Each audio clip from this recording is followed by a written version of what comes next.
Olá a todos, bem-vindo a mais uma Revisa Média Discute. Hoje a gente vai estar falando sobre câncer coloretal.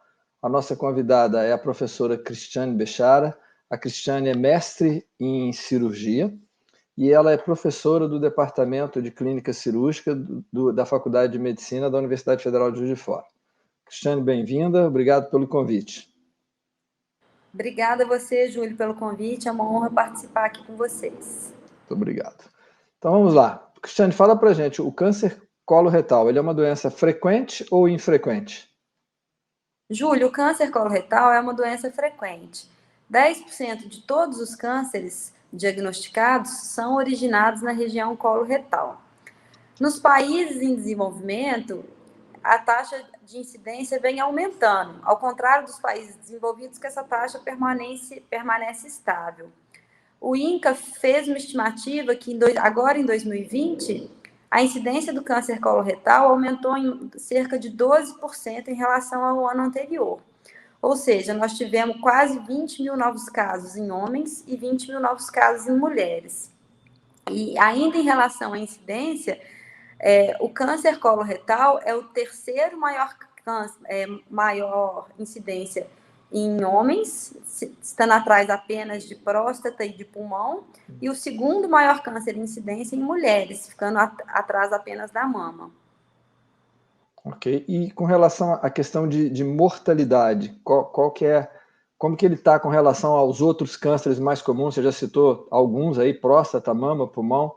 Como é que está o câncer coloretal em relação à mortalidade entre esses cânceres? O câncer coloretal também é responsável por cerca de 10% de todas as mortes por câncer. E fica em terceiro lugar em termos de mortalidade, né? Atrás de pulmão e próstata nos homens, e mama e pulmão também nas mulheres. No ano de 2018, o último levantamento que tem do INCA, foi responsável por cerca de quase 10 mil mortes em homens e 10 mil mortes em mulheres. Então, apesar de nosso tratamento, diagnóstico ter avançado bastante, a taxa de mortalidade ainda permanece alta. É interessante que você falou aí, né, com relação a câncer de pulmão, né, que é um câncer que tem uma alta mortalidade, né, e a gente tem uma dificuldade enorme de fazer diagnóstico precoce, né. Por outro lado, a gente vai estar falando nisso daqui, né, o câncer coloretal dá uma chance enorme de fazer um diagnóstico precoce, né, e de ter um tratamento na fase, por conseguir pegar muito mais que um câncer de pulmão na fase precoce, né, se tudo ficasse bonitinho, né. Pois é. O câncer coloretal, ele tem a armadilha de ser assintomático por muito tempo, mas sua história natural permite, sim, que a gente faça um diagnóstico precoce e não tenha dúvida que a mortalidade ela é proporcional ao estágio que o câncer se encontra. Então, se a gente consegue fazer um diagnóstico numa fase precoce, essa mortalidade vai cair muito, né, em relação ao câncer avançado. Tá.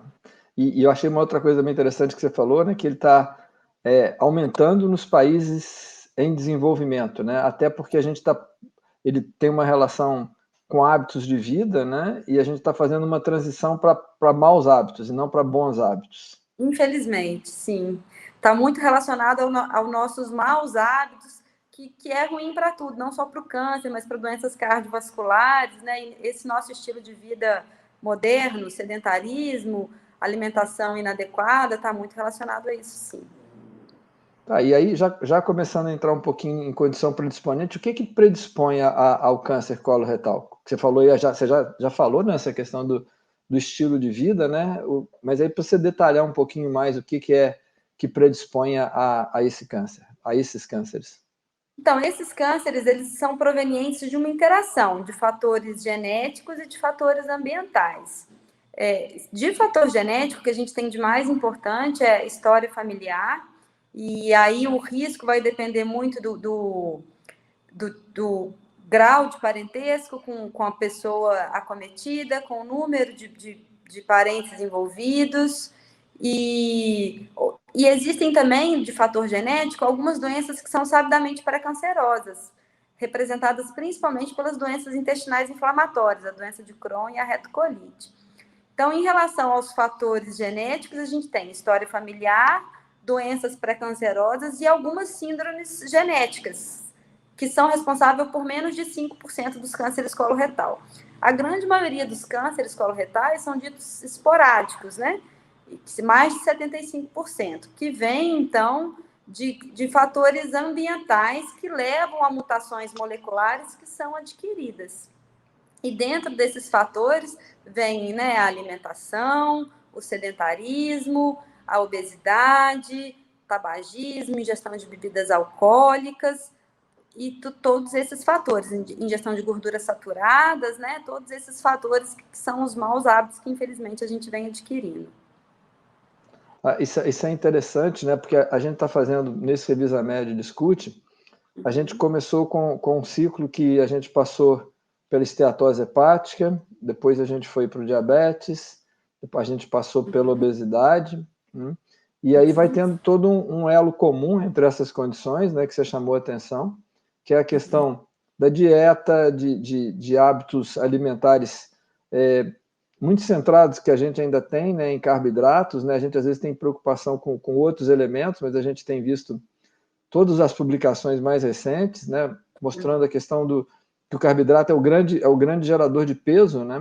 Então, e acaba que com isso ele traz os distúrbios metabólicos e a gente vai ver como que vai ser a repercussão disso, né, na saúde como um todo, que você já tinha falado antes da questão dos distúrbios cardiovasculares, do diabetes, e a coisa vai se somando, né? E muitas vezes, quando a gente pede mudança de estilo de vida, a pessoa acha que você está tirando tudo que é bom da vida dela, né? Ela enxerga assim, né? Então é complicado, né? Porque tudo que você falou aí, né, eu fui contando aqui, ó. Tem que passar a fazer atividade física, tem que comer de uma maneira mais saudável, né? Tem que então, beber menos. Na carcinogênese do câncer coloretal, a gente tem também alguns fatores protetores, que também vêm da alimentação. Então, uma alimentação, né, além de tirar as gorduras saturadas, né, o excesso da carne vermelha, que também ainda é um pouco controverso, mas se a gente conseguir ter uma ingestão adequada de fibras naturais, frutas, verduras, isso tem um fator protetor, porque a fibra ela aumenta o tempo de trânsito colônico, então vai diminuir o contato dos agentes carcinógenos com a mucosa, e por outro lado, esses elementos naturais têm folato, cálcio, que são nutrientes que são também protetores. Então, a gente precisa selecionar melhor a qualidade dos nossos alimentos, né, e estimular a prática de atividade física, e que tem que ser diária, né, 30 minutos todo dia. E combater o tabagismo, bebida alcoólica e obesidade naturalmente. Essas medidas, né, que a gente tem visto muito, né, que também a gente pode ir devagar, né? Você não precisa fazer uma mudança súbita, né? Eu tenho recomendado muito para meus pacientes atualmente 15 minutos de atividade física. Aí eles perguntam assim, mas mudou? Não era 30? Eu falei, mas você não está fazendo nem 10, então para você vamos começar com 15. Ué, é uma boa estratégia. Né? Você começa com 15. Se você conseguir fazer 15 todo dia, já está fantástico. Né? Já está fantástico. E às vezes na alimentação também a gente consegue algumas coisas nesse sentido. Você falou da questão da carne vermelha e da questão da gordura saturada, são áreas assim altamente controversas, né? Fala mais um pouquinho da questão da carne vermelha. Como é que está essa questão de carne vermelha e carne processada? Que é sempre uma pergunta que é feita, né? Que eu não sei se criou um mito em torno disso ou se é uma verdade. O que a gente sabe, Júlio, é que a carne vermelha, a carne processada e a carne também muito assada, ela contém substâncias que a gente sabe que são potencialmente carcinogênicas, né? Que são as nitrosaminas, os carboidratos policíclicos, as aminas heterocíclicas. E então, assim, a gente sabe que essas substâncias têm um potencial carcinogênico. Agora, até que ponto, né, a ingestão de carne vermelha comprovadamente, né, tem uma relação bem estabelecida de causa e efeito, isso a gente não consegue comprovar. Os estudos que tem são controversos. Tem meta-análise que fala que existe uma associação com câncer coloretal, mas que essa associação é fraca. Tem meta-análise que fala que não tem associação. Então, o que a gente vê de estudo para fator de risco para câncer coloretal, na grande maioria são estudos observacionais, de grandes coortes, e aí tem muitos fatores que influenciam. Tem o fator genético envolvido, A idade, né, que é um fator também de risco importante, a idade acima de 60 anos. Hoje em dia, muito tem se falado também sobre a microbiota intestinal. Então, são muitos fatores envolvidos e a gente não tem consenso sobre isso, a gente não consegue estabelecer uma relação direta de causa e efeito. Mas a maioria, né, dos protocolos recomenda não ingerir carne vermelha processada em excesso. A gente não tem a quantidade, a gente não sabe dizer qual que é a dose, né, que passa a ser um excesso, mas a maioria dos guidelines recomendam não ingerir excesso. Tá, eu acho que assim, eu gosto de ver você falando, né, porque você é muito ponderada. Você não está vindo com posições xiitas, né? Porque quando a gente fala em dieta, né? Se você tivesse com posição xiita, ia ter que ficar quieto, ia ter que falar, tudo bem, concordo.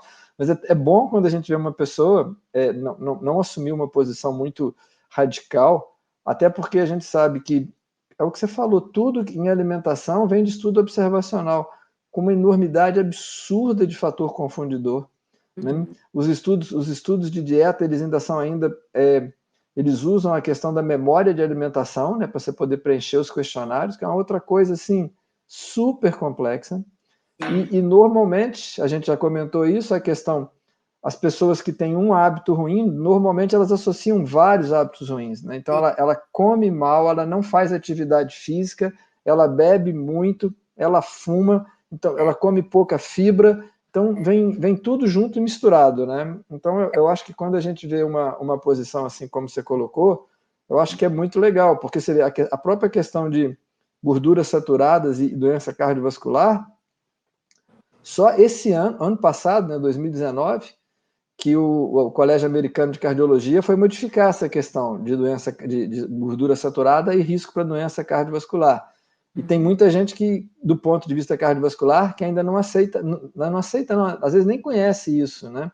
Então, você vê, foi preciso, a gente precisou de aproximadamente, esse conceito vem de 1970, então foi de 1970 até 2020, são 50 anos para poder mudar um conceito de hábito alimentar, né? Então, São a as gente tem que... de paradigma, né, que vem acontecendo devagar e a gente vai chegando lá. Não existe uma verdade absoluta. Nós vamos acumulando evidências acerca das coisas e a partir daí incorporando, né, isso para o nosso dia a dia.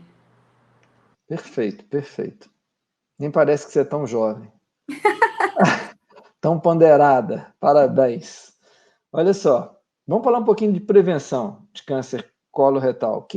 Quais são as formas de prevenção de câncer coloretal? Existe, Júlia, a prevenção primária, né, e a prevenção secundária, que é o screening, o rastreamento. Então, a gente fala muito sobre a prevenção secundária, sobre rastreamento.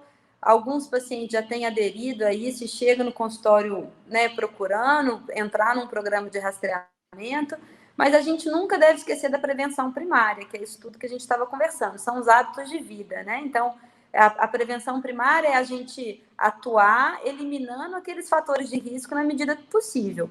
Alguns fatores de risco são imutáveis, né, como a idade, a história familiar, mas os fatores de risco que são modificáveis, a gente deve atuar sobre eles fazendo uma boa prevenção primária. Então, hábitos de vida saudáveis. Essa é a prevenção primária. De forma geral, né, não fumar, não ingerir bebida alcoólica, evitar a obesidade, praticar atividade física e se alimentar de forma saudável.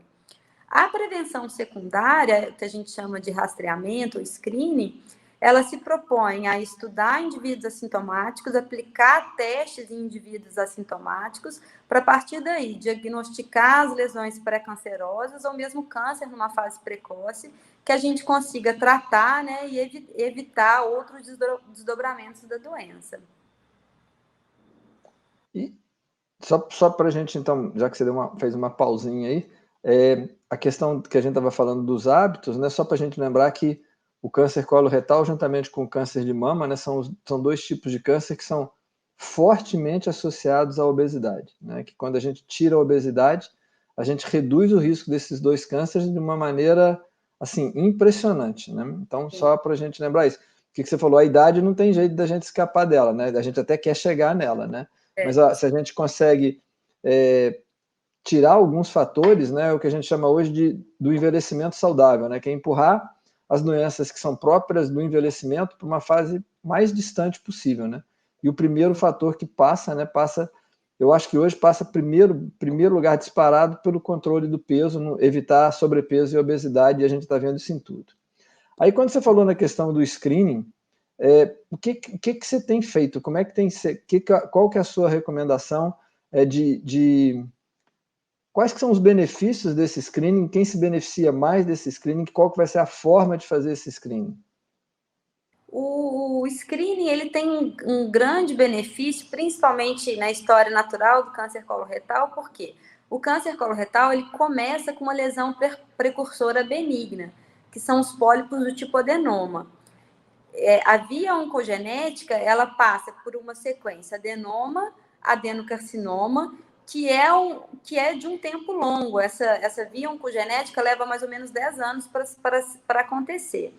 Então, inicialmente, ocorrem mutações moleculares na mucosa, que podem ser adquiridas ou genéticas, e essas mutações moleculares levam ao aparecimento dos pólipos do tipo adenoma, né, que são os pólipos pré-malignos, e a partir daí, mutações vão acontecendo, e o pólipo vai crescendo de tamanho, e o DNA da célula vai sendo modificado até chegar num adenocarcinoma.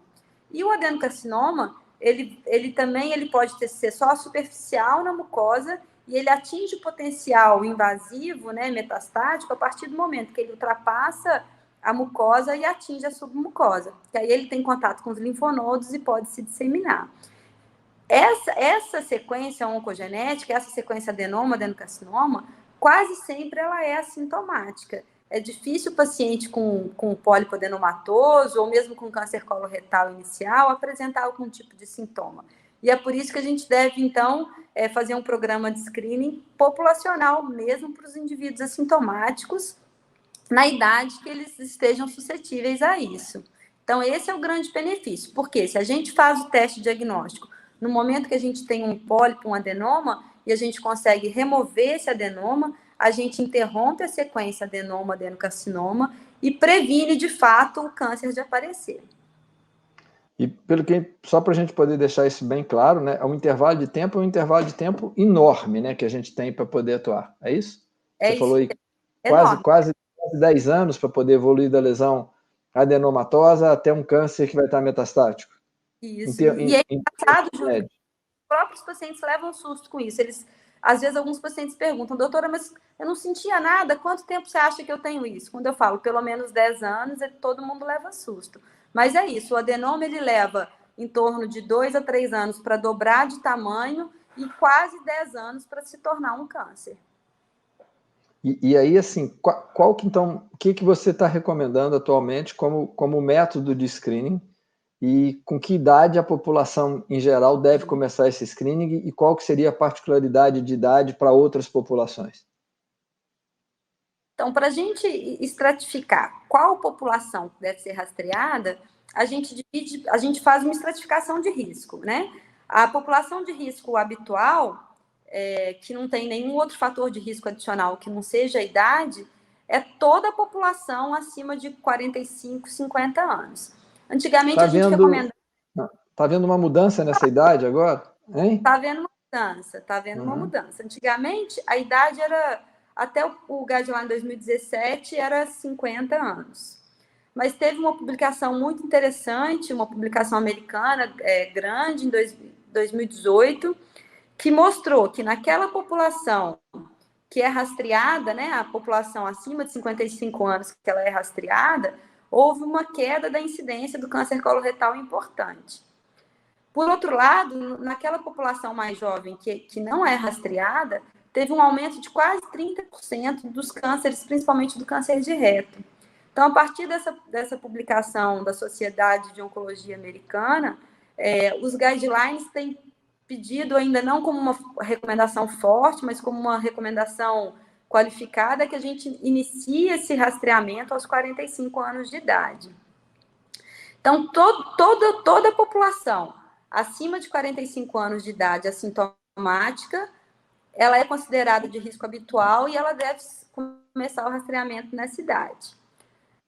Só que existem pacientes que são pacientes de alto risco. Quem que são os pacientes de alto risco? Os pacientes portadores de doenças pré-cancerosas, como a doença intestinal inflamatória, e os pacientes que têm uma história familiar. A gente sabe que quem tem um parente de primeiro grau com câncer coloretal tem um risco relativo de quase 4 vezes maior. Então, quem tem história familiar positiva, a primeira coisa, a gente deve caracterizar bem como é essa história familiar, qual que é o grau de parentesco, qual que é o número de parentes afetados, qual a idade que esse parente teve um câncer de cólon, para a gente tentar feche um diagnóstico clínico de uma síndrome genética.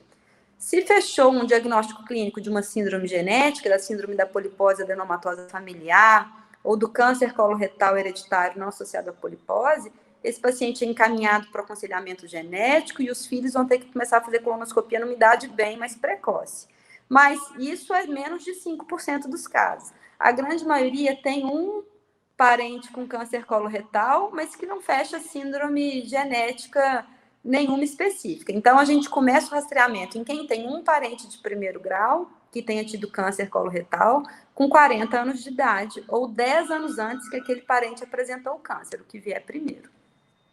Tá, então, só para eu poder tentar fazer um resuminho aqui do que você está falando, população habitual, que não tem nenhum outro fator de risco associado, a gente vai começar com 50 anos ou, em condições ideais, 45 anos. Exatamente. E quem tem parente próximo, né, de primeiro grau, esse primeiro grau é um primeiro grau mais estendido ou é só... Não, pai, mãe e irmãos. Pai, mãe e irmãos, é isso que eu estava... tios não entram. Não. Porque o pessoal sempre tem essa dúvida. Ah, meu tio teve câncer de intestino. Tem que ser 10 anos mais cedo ou não tem que ser 10 anos mais cedo? Não tem que ser 10 anos mais cedo. Parente de primeiro grau é pai, mãe e irmãos. Então, para ficar bem claro, pai, irmão e irmã, que é quem divide com você aproximadamente 50% da sua carga genética, não é isso? É isso. Esses que são os parentes de primeiro grau. Então, tá bom. Esses, se tiverem algum caso, vão fazer 10 anos antes. Ou com 40 anos, né? O que vier primeiro. Ou a partir de 40 anos, ok. E nessas síndromes genéticas, aí já vai ser um outro caso todo especial, que você falou também que é menos frequente. Polipose adenomatosa familiar começa com 12 anos de idade. Se for uma síndrome de Lynch ou câncer coloretal hereditário, com 25. Mas o que chama atenção para essas síndromes genéticas? É o aparecimento do câncer numa idade muito precoce, normalmente antes dos 40 anos de idade. O câncer coloretal esporádico, a idade de incidência é acima dos 60 anos. E é por isso que a gente começa o rastreamento com 50, para a gente pegar os pólipos, retirar os pólipos e prevenir, né, que isso vire um adenocarcinoma 10 anos depois. E quem tem retocolite, você falou da retocolite, falou da doença de Crohn. Da doença de Crohn. Eles têm que começar mais cedo também? Como é que é? Ou eles já fazem isso, normalmente já estão fazendo esses exames e já funciona como um screening também? A doença de Crohn e a retocolite, o risco de câncer é principalmente 10 anos depois da doença. Depois que os pacientes têm o diagnóstico e iniciam o tratamento, não tem necessidade de ficar fazendo colonoscopia de controle, né, para controle clínico da doença. Então, dependendo do grau de extensão, da idade de aparecimento, que é mais ou menos 8 a 10 anos do início da doença, aí sim eles precisam fazer colonoscopia para prevenção, procurando lesões pré-cancerosas anualmente. O que é diferente também da população geral, né? Da população de risco habitual. A gente vai falar aí sobre os métodos de rastreamento, assim, a colonoscopia é a padrão, né? É o melhor método, mas também é invasivo, também tem riscos, né? E não precisa ser feito todo ano. Se a sequência adenocarcinoma leva 10 anos para desenvolver, e a gente fez uma colonoscopia de qualidade no ano, não tem necessidade de repetir no ano seguinte, né? Não tem evidência de risco para isso. Já que você está batendo nesse intervalo agora, qual que é o intervalo, então, entre as colonoscopias? Nós vamos chegar que o método preferencial é a colonoscopia, mas já que a gente já passou nesse intervalo, só para poder aproveitar essa questão do intervalo. O intervalo depende do resultado da colonoscopia que você fez inicialmente, mas se não tinha pólipo nenhum, né, o preparo foi bom, foi uma colonoscopia completa e não tinha pólipo nenhum, só precisa repetir dali a 10 anos. Dependendo do número de pólipos, do tamanho dos pólipos, do tipo histológico, a gente vai repetir com 3, com 5 anos, dependendo. Raramente a gente faz anualmente, muito raramente. Eu ouvi uma conversa interessante disso, Cristiane, que foi o seguinte, que um oncologista do Mount Sinai, de Nova York, que ele falou o seguinte, que todos os coloproctologistas que ele conhecia faziam uma colonoscopia a cada 5 anos. Então, o que tinha que fazer era a cada 5, e não a cada 10, como vinha na diretriz. Né? Porque a diretriz fala 5 a 10 anos, né? 5 a 10 anos. O que a gente sabe, Júlia, é que assim, a colono é um exame passível de falha, é um exame examinador dependente. Então, se você tiver certeza que foi feito num lugar com um endoscopista experiente, cuidadoso, todos os critérios de qualidade, eu não tenho medo de fazer com 10 anos. Mas a gente não sabe assim, a gente não conhece a procedência de todos os exames, né? Então, às vezes é mais cauteloso mesmo repetir com 5. Mas o problema é assim que é difícil a gente atingir toda a população fazendo a cada 10 anos. Se a gente reduzir esse intervalo para 5, então vai ser mais. Impossível. Tá. Essas são as medidas de saúde individual e coletiva, né? A gente está sempre tentando equilibrar isso. Cristiane, com relação a método de screening, a gente está falando na colonoscopia, mas a colonoscopia é o único método de screening? Tem algum outro método? Como que fica isso? Não, existem outros métodos de screening. Então, a gente divide os métodos de screening em testes fecais e os testes estruturais. A colonoscopia é um dos testes estruturais. A vantagem dos testes fecais é que os testes fecais são menos invasivos, são baratos, só que eles têm o problema de ter uma sensibilidade menor. Então, se a gente for ver em termos de redução da mortalidade por câncer coloretal, os testes fecais eles têm um potencial de reduzir a mortalidade. Porque uma vez que o teste fecal veio positivo, o paciente é encaminhado para fazer a colonoscopia. O teste fecal, ele procura o sangue oculto nas fezes, né? Tem mais de um kit de laboratório, o teste do coágulo, o teste imunoquímico, mas eles procuram lá pela atividade da enzima peroxidase o grupo M da hemoglobina. Então, tem interferência com a dieta, o paciente precisa fazer uma dieta especial, tem interferência com o uso de aspirina, de vitamina C. Quando o paciente vai pegar o kit no laboratório, o laboratório explica isso tudo para ele direitinho. Ele colhe a amostra de fezes em 3 dias consecutivos e envia para o laboratório fazer a pesquisa do sangue oculto. Se veio sangue oculto positivo, então, o paciente é encaminhado para a realização da colonoscopia. Em termos de rastreamento, grandes rastreamentos populacionais, no âmbito da atenção primária, é um bom método de rastreamento, mas precisa ter a aderência, para a gente ver essa queda da redução da mortalidade, precisa ter aderência e ser repetido anualmente por no mínimo 10 anos, que senão ele não tem valor em termos de redução de mortalidade. E ele começa com que idade? Mesma coisa? Começa com 50 anos? Com 50 anos. Lembrando que nos 45, pacientes... né? 45 agora. 50, nós estamos aí ainda nesse meio de... Mas a gente precisa lembrar que a pesquisa de sangue oculto nas fezes, ela só se direciona para os pacientes de risco habitual. Para quem tem história familiar positiva, que a gente já considera um paciente de alto risco, ele não serve também, não. Tá. E não serve para paciente que tenha sintoma, né? Nós estamos falando de rastreamento, deixar isso bem claro, porque os alunos às vezes confundem isso um pouco. Então, se o paciente tem sintoma, gente, se ele tem sangramento nas fezes, emagrecimento, anemia, ele tem que ir direto para um teste diagnóstico. Ele não vai fazer a pesquisa de sangue oculto que se destina apenas ao rastreamento da população assintomática. Então, esses são os testes fecais e testes estruturais. Nós temos basicamente 3 testes estruturais. Deixa eu te fazer uma perguntinha só nesse meio desse caminho. No teste fecal, se você faz por imunocromatografia, normalmente você também faz com 3 dias ou você faz de uma vez só? A gente pede que sejam com 3 dias, porque esse sangramento nas fezes, ele normalmente é intermitente. Então, se a gente colhe 3 amostras, a gente melhora um pouquinho a sensibilidade. Perfeito. Ok. Em relação aos testes estruturais, nós temos 3 testes estruturais. a reto-sigmoidoscopia flexível, que, diferente da colonoscopia, ela examina apenas o cólon distal até o ângulo esplênico. Ela tem a vantagem de ser menos invasiva, de não necessitar de uma setação tão profunda, mas ela tem uma grande desvantagem, por isso hoje em dia a gente desestimula que ela seja utilizada, é que ela não faz diagnóstico das lesões do cólon proximal, do cólon direito e do cólon transverso, que a gente sabe que corresponde a mais ou menos 30% das lesões. Então, a gente ainda existe, né, a recomendação na diretriz, mas a tendência é que isso vai diminuindo cada vez mais. O outro teste estrutural que a gente tem é a colonografia por tomografia computadorizada, que muita gente conhece como colonoscopia virtual. Ela tem a vantagem de ser também um exame não invasivo. O paciente precisa fazer um preparo de cólon mais brando, precisa fazer injeção de ar pelo reto, mas a aquisição das imagens é feita por tomografia.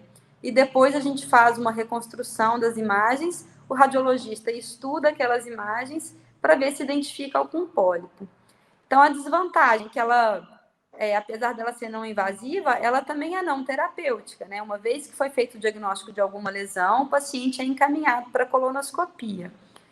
E também uma desvantagem que tem sido muito levantado hoje em dia é que o paciente é submetido a uma grande dose de radiação ionizante. Isso também deve ser considerado. Então, no final das contas, todo o rastreamento acaba na colonoscopia. Por isso que a colonoscopia é o principal método que a gente tem para fazer o rastreamento do câncer coloretal. A colonoscopia propicia o estudo de toda a extensão da mucosa do cólon e ela possibilita, ao identificar um pólipo, que ele seja removido durante o próprio exame, né? Que o mais importante da prevenção é a gente remover esses pólipos, né? O mais importante do screening é a gente remover esses pólipos. E isso só a colonoscopia convencional possibilita. Quais que são os riscos dessa colonoscopia? Porque até agora a gente já viu que a colonoscopia está disparada, né? Em termos de benefícios, né? Depois a gente vai comentar por que as pessoas não fazem, a gente volta um pouquinho nisso. Mas quais são os riscos? Qual que é o risco de fazer uma colonoscopia? Então, os riscos são variáveis, né? A gente já falou um pouco que colonoscopia é dependente de quem faz, dependente da experiência, dependente da estrutura do local que você está. A colonoscopia, de fato, ela é um exame invasivo, né? Passa o aparelho para examinar toda a extensão do cólon. E para isso vem aí o primeiro entrave, que é o preparo. Precisa fazer um preparo com uma dieta sem resíduo por 1 ou 2 dias para a gente conseguir limpar o cólon e o uso de laxantes para auxiliar na limpeza do cólon.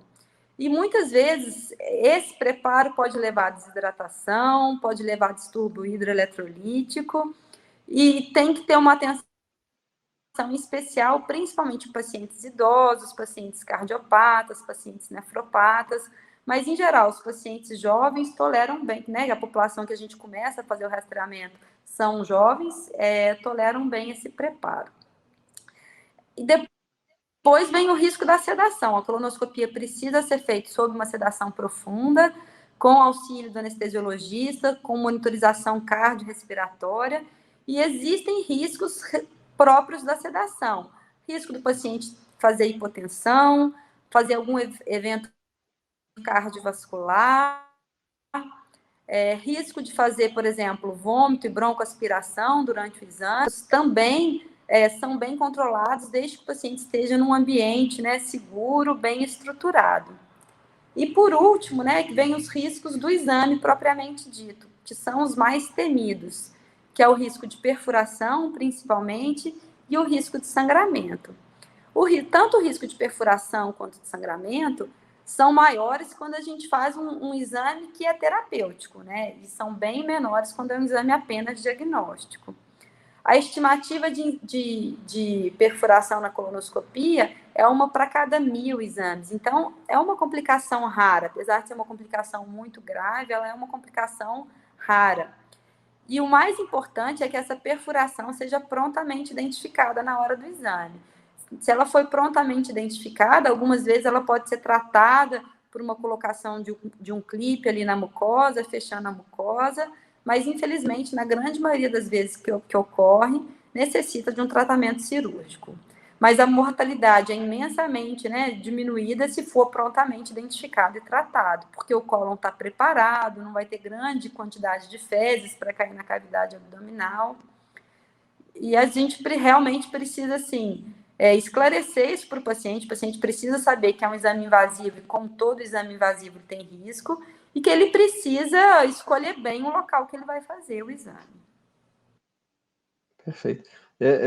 Eu fico vendo, né, até entre os próprios colegas médicos, né, ou com os familiares de médicos, eu fico abismado de ver quanta gente já passou dos 50, tem alguns que já passaram de 60, e nunca fizeram uma colonoscopia por causa dos medos desses riscos que você colocou. E ele esquece do risco que ele está tendo de ter um câncer que era totalmente curável e que vai deixar de ser curável, né? E que ele vai padecer muito mais por causa disso. Com Né? certeza. Então, eu acho que, lógico que a gente não pode descaracterizar risco, mas eu acho que, de alguma maneira, esses riscos... E, às vezes, o Cristiano, que eu vejo, fico mais abismado, as pessoas não estão, às vezes, nem tão preocupadas com a perfuração intestinal. Elas estão preocupadas com o preparo. Sim. É uma coisa assim que eu considero, eu sou muito, talvez muito objetivo demais, né? Você lembra disso, você já foi minha aluna, eu sou muito pragmático. Eu acho isso um verdadeiro absurdo, uma pessoa ficar preocupada com o preparo, quando às vezes ela não tem essas condições de risco, com o inconveniente, com o inconveniente do preparo.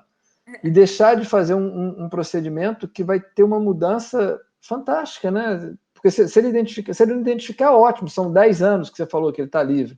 Se ele identificar, daqui a 10 anos ele estaria com uma doença grave. Então, é um exame que muda a história natural da doença, definitivamente, né? Muda a história natural mesmo. Sim, com certeza. Eu não consigo... O efeito é muito, mas muito maior que o risco, sem dúvida. E, de novo, né, a gente vai ver aquilo tudo que você falou, né? Infelizmente, quem tem os maiores riscos de complicação são os mesmos pacientes que têm também os maiores riscos de terem o câncer coloretal, né? Então, esse é realmente uma situação desafiadora. E aí, Cristiano, a gente está indo assim tão bem, você também é muito objetiva, né? Então acaba que a gente vai até mais rápido do que a gente estava pensando. Para a gente poder colocar aí como tipo uma pergunta final, a não ser que depois você queira fazer outras considerações, a outra coisa que a gente vai vendo muito é até que idade que deve fazer esse screening. Porque a gente tem que entender, né? Você está num lado do espectro, eu já estou comendo para o outro lado do espectro, né? Então, a pessoa, quando é muito jovem, ela tende a cortar as idades de risco mais baixas. Quando a gente vai ficando com mais experiência, mais idade, a gente começa a ver que às vezes você queria que as coisas não fossem cortadas naquele ponto e que várias pessoas estão mudando a sua questão de tempo de vida, de qualidade de vida, né? Eu tenho vários pacientes, né? A pneumologia tem essa característica de lidar com muitos pacientes idosos, então meu consultório eu tenho muita gente acima de 80 anos. E às vezes vem essa dúvida, esse paciente, que idade que a gente corta para parar de fazer o screening do câncer coloretal? Então, as diretrizes falam, até os 75 anos de idade, tem muito benefício, todo mundo deve ser rastreado até os 75. Entre 75 e 85, isso deve ser um pouco mais individualizado. Se o paciente, né, tem um status performance bom, tem uma saúde boa, e se ele já vinha num programa de rastreamento, a gente segue até os 85, né? Aí levando também em conta risco-benefício individual, tem uma expectativa de vida ali acima de 10 anos, né? Porque tem paciente de 75 que já está numa fase muito pior do que alguns outros de 85, né? Começa a ter essas características individuais. Agora, é claro que acima dos 85 anos não deve ser feito rastreamento, porque aí o risco extrapola muito o benefício. A gente estava falando de perfuração, o risco de perfuração é maior na população idosa, que a parede do cólon fica muito fininha, friável, tem uma alta incidência de doença diverticular, que aumenta também o risco de complicação do exame, para um benefício relativamente pequeno, né? Então, acima dos 85 anos, pode ser até que tenha alguma indicação de fazer uma colonoscopia diagnóstica, mas não preventiva. Só preventiva, não tem indicação. Perfeito. Eu acho que a gente cobriu assim, os principais aspectos, com uma maneira muito objetiva. Fica aberto para você fazer as considerações finais que você quiser, que você achar que são necessárias. É um assunto que eu adoro, né? Adoro falar sobre prevenção. Eu acho que está muito nisso da alimentação, dos hábitos de vida, que a gente tem realmente que focar nisso daí. Mas a gente precisa divulgar que o câncer coloretal é passível de fazer um rastreamento, né? Que isso muitas vezes eu já propus até fazer um projeto de pesquisa com alguns alunos que, às vezes, mesmo dentro da faculdade de medicina, essas informações são muito incorretas. As pessoas têm dúvida de quando começar, qual o intervalo que deve ser feita a colonoscopia. Eu faço colonoscopia lá no HU, né, no setor lá, e a gente vê muito pedido de colonoscopia incorreto. Por outro lado, a gente vê para rastreamento, eu digo, né, incorreto, assim, inadequado, repetindo colonoscopia todo ano, né, uma coisa que sobrecarrega o risco para aquele paciente e sobrecarrega o sistema de saúde. A gente tem, infelizmente, que pensar em termos de saúde pública também, né? Muitos pacientes, às vezes, esperando para fazer uma colonoscopia que teria uma indicação maior, né? Enquanto outros que não precisaria estão repetindo exames necessariamente. Então, nós temos mesmo que ampliar a divulgação do conhecimento sobre o tema, assim, que é uma coisa que tem um benefício muito grande, mas tem a maneira corretinha de ser feita. Perfeito. Você já tem um mês colorido para o câncer coloretal? Setembro. Setembro? Setembro o quê? Setembro verde. Setembro verde, tá? Por e isso a gente Como? tinha um projeto para esse ano que foi atrapalhado pela pandemia, né? A gente tinha um projeto de fazer um evento, existe um intestino gigante da professora Angelita lá de São Paulo, que mostra os pólipos. Então, a gente estava com tudo engatilhado e, infelizmente, foi atrapalhado pela pandemia. Mas ano que vem, provavelmente, até setembro, mais ou menos, a gente já deve estar com menos pandemia. Aí a gente traz. E eu não sei se você está observando aí na sua tela. Tá, lógico que está na sua tela também. Você viu que as vinhetas da gente aqui estão em verde, né? A parte das chamadas estão em verde, em homenagem ao Setembro Verde aí do câncer coloretal. Pois é, muito bem escolhido. Foi do nosso grupo de criação e organização do evento. Cristiane, mais uma vez, então, muito obrigado. Excelente estar com você aqui. Obrigada, Júlio. Um abraço. Outro. Tchau. Tchau, tchau.